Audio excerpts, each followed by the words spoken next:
Chapter 1. Success.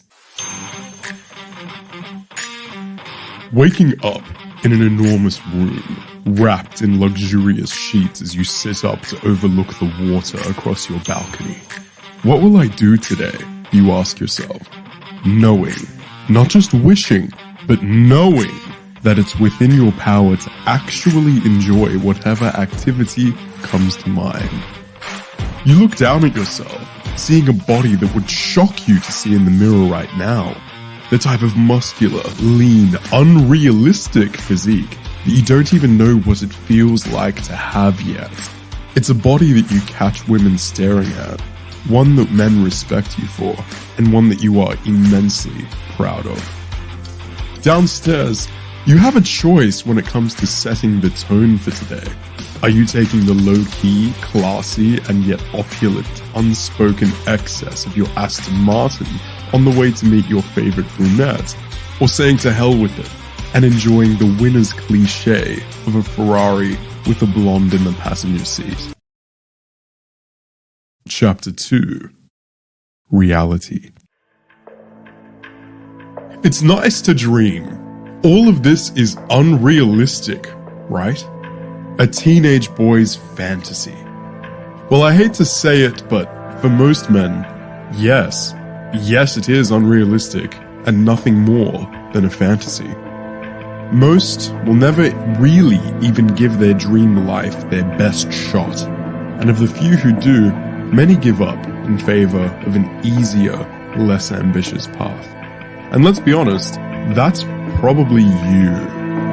You wouldn't be watching this video, probably wouldn't be on YouTube at all if you had a high-income skill, thriving business, well-established gym routine, and either a long-term partner or a rotation of gorgeous women going for you.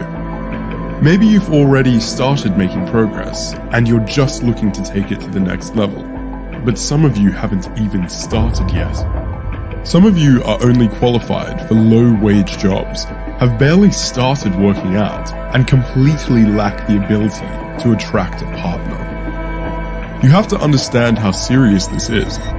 The most likely scenario is that you'll end up exactly where you are right now in the future. People's personal history tends to repeat itself. You can change, but for you to change, everything needs to change, especially the people you're listening to. Chapter 3. The Good News. Out of all the people who tell you this is impossible, do you actually aspire to be any of them? No. The reason you've listened to them, and therefore ended up with the values that have led you to your current failures, listen to me, is not because they are wise, or worth listening to, or correct. It's because most people are losers, that therefore being a loser seems realistic. Because it is. It's where most people end up. But it's also your choice whether you're one of them or not. Having a bit of money for a beach house and a nice car, having a great physique, and having a few hot girls in your phone are not achieved by a very large percentage of men. But what percentage have really tried? The fact is that enough men have attained these lifestyle features for us to know pretty well what it takes to achieve them ourselves. Improving your network, skill set, presentation, and manner of speech will improve your income. Training harder with a better program, eating more protein, and having the correct calorie intake will improve your physique, not maybe. Approaching more women, enhancing your style and grooming efforts, and doing the inner work of improving your alignment and confidence will improve your dating life. These aren't maybes. These are definitives. Chapter 4. What you'll do next. The question is, are you actually going to do these things? Is your network going to be better in 3 months than it is right now, or exactly the same?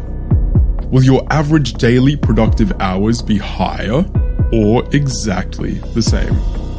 Will you be at a higher level in your field of choice? Fitter, better looking, or the same? Gentlemen, the next step is to raise your expectations on what can be done in 3 months. Forget about pacing yourself. I want you to get excited about testing the limits of what's possible. I want you expecting comments from others on your transformation and making strides every single day to bring this to life. You'll have off days and half days here and there. Of course you will. You're trying to go from a 12-hour-day TikTok screen time brain rotter to a 12-hour-a-day productivity aspirational man. Don't lose your mind when you have a 4-hour day instead of doing everything you said you'd do. You'll be on the right track. Just make sure those 12-hour days actually happen and that breaking them is the exception, not the rule. If you're not sure how to spend those 12 hours, leave a comment explaining your circumstance and your goals. We need to know your age, what you do for a living, where you want to be, and what you're already good at. We are here to be part of 1,000 men's transformation stories. Will you be one of them?